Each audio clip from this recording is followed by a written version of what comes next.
esse livro aqui, que é muito maravilhoso. Terra Sonâmbula, do maravilhoso Miyakoto, porque eu sou assim extremamente apaixonada, tá? O contexto dele. Moçambique, no momento pós-independência, vivendo sua guerra civil, que durou 10 anos. Os nossos protagonistas, um homem velho chamado Tuaí e um menino Muidinga. Eles estão fugindo da guerra, caminhando pelas estradas, sem saber para onde ir, mas eles só querem um lugar seguro para se esconder. Estão com medo de morrer. Eles encontram um ônibus queimado. E aí eles entram, o ônibus está cheio de corpos carbonizados. O menino fica morrendo de medo, mas ele decide ficar por ali mesmo. Ele diz que ali é mais seguro eles ficarem, porque já foi queimado, já foi assaltado, e então ninguém mais vai se interessar por aquele ônibus. Então eles decidem fazer casa ali. Pegam os mortos, atravessam a estrada, enterram esses mortos, e perto desses mortos eles encontram um outro cadáver, que não está queimado, ele tinha acabado de ser morto, o sangue estava quente ainda. Eles pegam esse morto, enterram junto com os queimados e pegam a mala desse morto. Levam para dentro do ônibus. Dentro dessa mala tem comida e uns cadernos manuscritos. O menino pega os cadernos, fica com eles, e o velho só se interessa pela comida mesmo. Quem são esses dois? Esse velho Tuaí encontrou esse menino, que foi nomeado de Muidinga por ele. Ele encontrou esse menino junto com outras crianças mortas pela guerra. Ele ia enterrar essas crianças, quando ele percebeu que esse menino estava vivo. E então ele cuidou desse menino que estava muito doente, doença a qual fez ele esquecer quem ele era. Então ele não sabia nem o seu nome, não lembrava do pai, da mãe, se tinha família, se não tinha. Aí esse velho pegou esse menino como se fosse seu filho para cuidar, e aí o menino ficou bom. O velho ensinou o menino a andar de novo, ensinou a falar novamente. Eles ficaram muito amigos e começaram a viver juntos. Um era tudo que o outro tinha. E é nesse momento que começa a nossa história, em que eles encontram esse ônibus queimado, que é chamado de machibombo na narrativa, e encontra a mala desse morto. Aí que vai começar o babado. Durante as noites no machibombo, o menino fica com medo, ele tem frio, ele chora, então eles começam a fazer fogueiras à noite para se esquentar e passar o tempo. Como o velho não sabe ler, e o menino também não sabia que sabia ler, ele começa a pegar os cadernos e começa a decifrar as letras, os escritos. E aí ele descobre que ele sabe ler. Então ele começa a ler os cadernos. O velho pede para o menino ler para ele. Então os dois começam a viajar nas histórias desse caderno.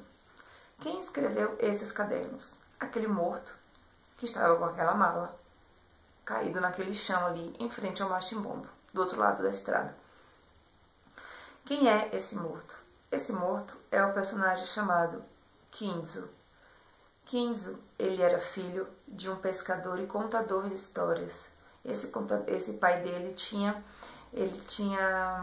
recebido uma revelação de que um de seus filhos iria morrer, e que seria o Junito, que era o filho caçula, ele foi chamado de Junito pelo pai porque ele nasceu no dia 25 de junho de 1975, que foi o dia da independência de Moçambique. Por isso que ele foi chamado de Junito, por ter nascido no dia de junho, e que foi uma data tão importante.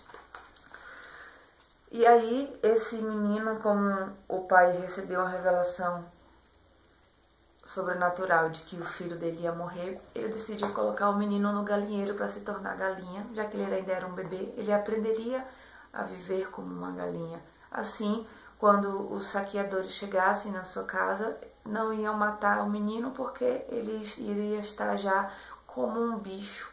Então os bichos eles não matam, eles matam os vivos e roubam as suas coisas.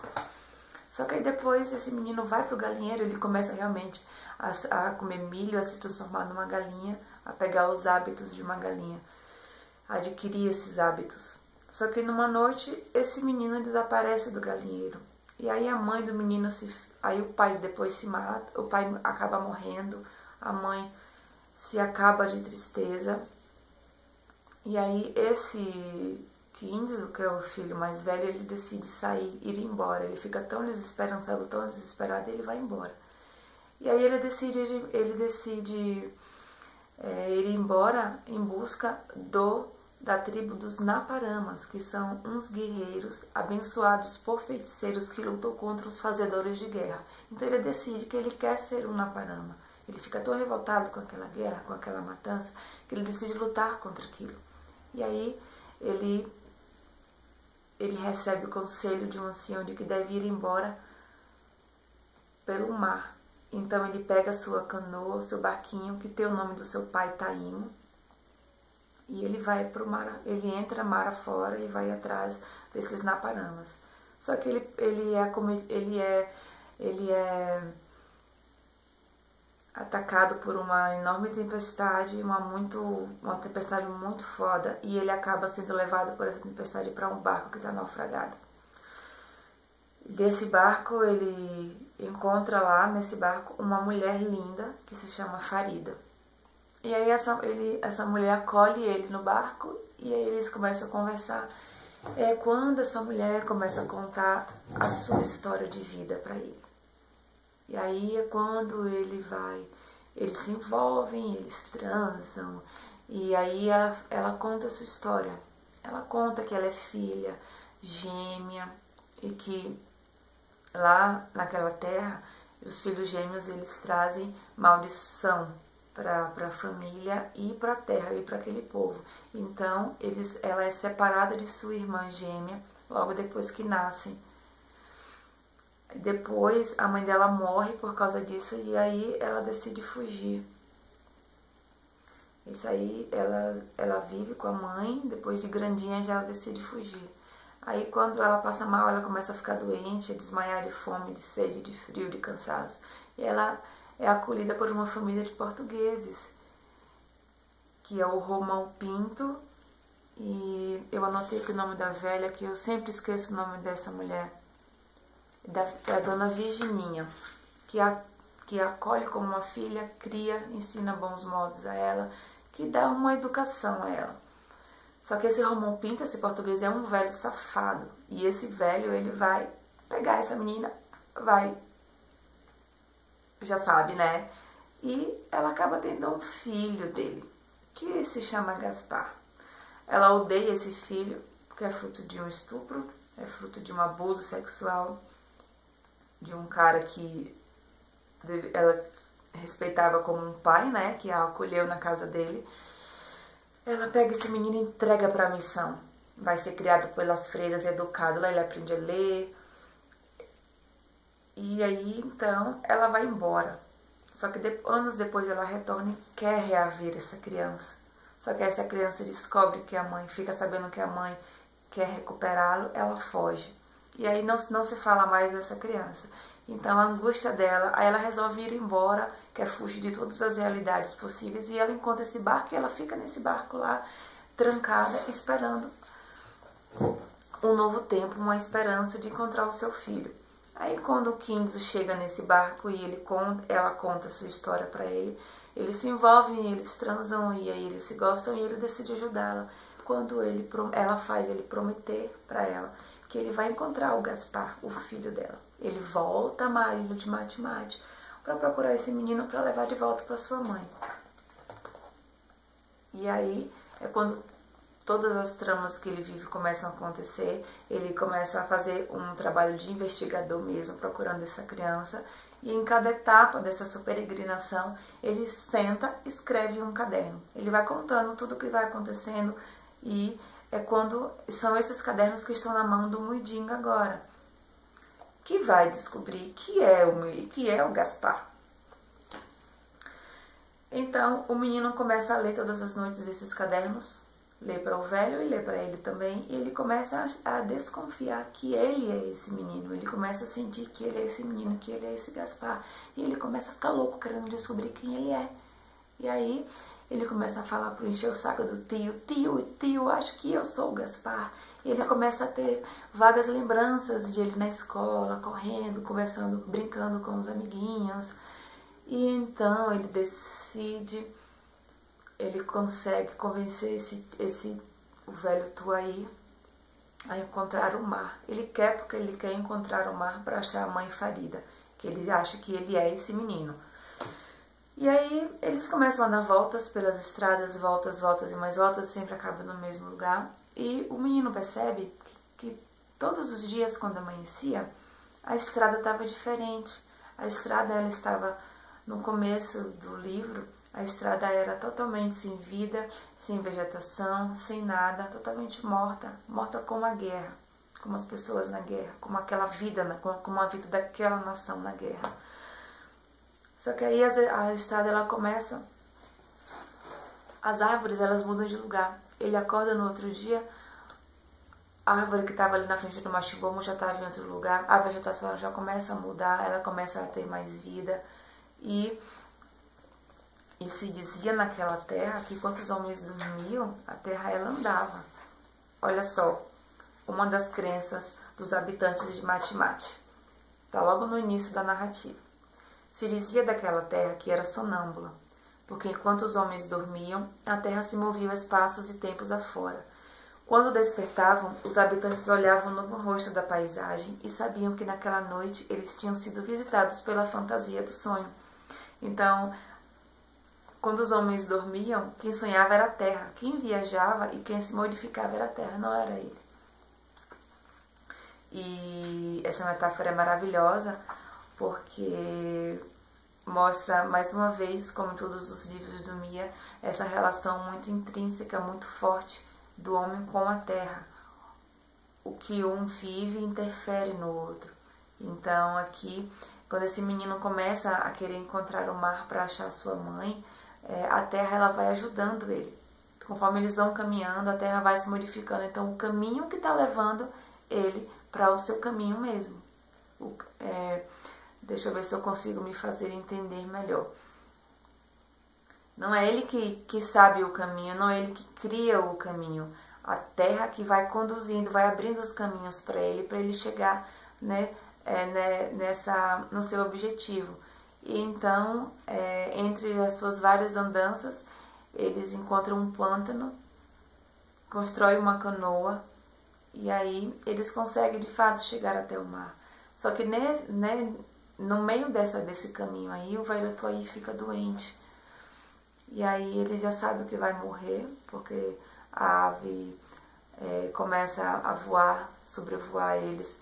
Uma ave que ela sempre, o seu canto significa presságios de morte. E ele se sente muito doente e ele já sabe que vai morrer. Então ele pede ao menino que quando ele estiver perto de morrer, que o menino deite o corpo dele no mar. Ele quer morrer sem ver a terra. Então o menino deita o Vairatuai no barco que eles encontram na praia, que era o barco do Quinzo, que tem o nome do pai dele no barco chamado Taimo. E é quando ele lê o último caderno. Nesse último caderno, o Quinzo ele relata que ele teve um sonho na noite anterior e que aí é quando ele escreve esse caderno para descrever e contar esse sonho, que exatamente é quando ele encontra o Gaspar. Quando ele chega nesse sonho, ele chega naquela estrada onde está o machimbombo, e só que aí ele leva um tiro nesse sonho, né? Tudo isso acontece nesse sonho, que realmente é o que acontece no livro. Ele leva um tiro e quando ele cai, ele avista o menino vindo com os cadernos dele na mão. Que justamente é a parte onde começa o livro, de fato. E interessante são as palavras dele descrevendo o final desse sonho, que é o momento em que ele leva o tiro e que ele encontra o menino, que é o Gaspar. E ele diz assim: a estrada me descaminhou. O destino que é senão embriagado conduzido por um cego. Fui sendo levado sem conta nem tempo, até que meu coração se apertou em sombrio sobressalto. Me surgiu o machimbombo queimado. Estava derreado numa berma, a dianteira espalmada de encontro a uma árvore. De repente, a cabeça me estala em surdo baque. Parecia que o mundo inteiro arrebentava. Fios de sangue se desalinhavam num fundo de luz muitíssimo branca. Vacilo vencido por súbito desfalecimento. Me apetece deitar, me aninchar na terra morna. Deixo cair ali a mala onde trago os cadernos. Uma voz interior me pede para que não pare. E a voz de meu pai que me dá força. Venço o torpor e prossigo ao longo da estrada. Mais adiante segue o miúdo com passo lento. Miúdo é o menino. Nas suas mãos estão papéis que me parecem familiares. Me aproximo e com sobressalto confirmo, são os meus cadernos. Então com o peito sufocado chamo, Gaspar! E o menino estremece como se nascesse por uma segunda vez. De sua mão tombam os cadernos, movidos por um vento que nascia não do ar, mas do próprio chão. As folhas se espalham pela estrada. Então as letras, uma por uma, se vão convertendo em grãos de areia. E aos poucos, todos os meus escritos vão transformando em páginas de terra. Vão se transformando em páginas de terra. Então esse é o sonho que ele teve, que ele relatou no último caderno, que é o momento em que ele encontra o Gaspar. E de fato é isso que acontece. Em realidade, nesse finalzinho não acontece, ele não vê o menino, quer dizer, ele não vê o menino, mas ele morre ali justamente onde ele sonhou que encontrou o menino.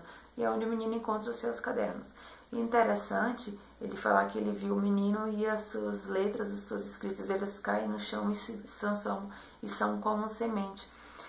Essa metáfora aqui é maravilhosa porque, mais uma vez, o menino, esse menino Muidinga, ele é uma metáfora de Moçambique, uma terra devastada, perdida, sem identidade. O menino não sabe quem ele não lembra. Então são os cadernos do 15 que vão ajudá-lo a encontrar a sua origem, a descobrir quem ele de fato é.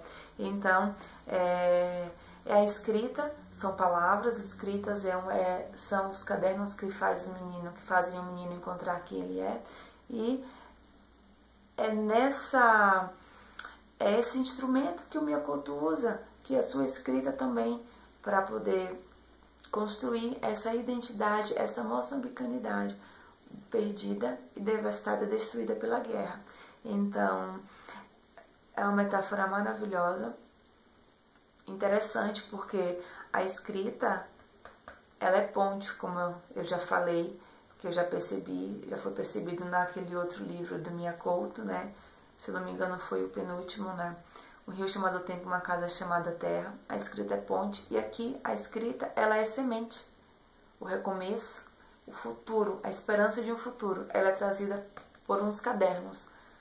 Trazida por Miyakoto, por sua escrita. Então esse livro, ele é recheado de sonho, ele é recheado de esperança e ele é a prova. Ele nos mostra que é possível sonhar e que um futuro melhor, ele é alcançável.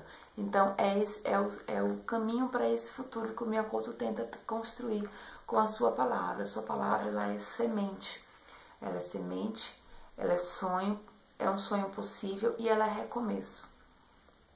Então, esse livro, eu não vou conseguir falar muito sobre todos os aspectos dele, porque apesar de ser um livro muito fininho, ele é carregado de significado e de muitas análises, é passível de muitas análises, mas para mim a mais importante é essa. Ele investe na sua palavra o sonho e a ideia de que é possível um futuro melhor, e é nesse futuro que ele trabalha, na construção desse futuro que ele trabalha com a sua literatura. Então a sua literatura faz parte de um projeto de construção da identidade moçambicana e de uma moçambicanidade, resgate de valores, de histórias, de vidas, de culturas que sempre foram, ao longo da história de sua colonização, desvalorizadas, e agora ele tenta desmentir, desconstruir essa imagem que foi construída pelos colonizadores portugueses, de que a cultura africana é uma cultura pobre, é uma cultura que não tem valor, é uma cultura que ela não merece importância. Miyakoto, ele está ressuscitando essa moçambicanidade. Então é isso que me fascina nele, é por isso que eu adoro, porque eu preciso desse cara, porque a literatura dele me faz uma pessoa melhor.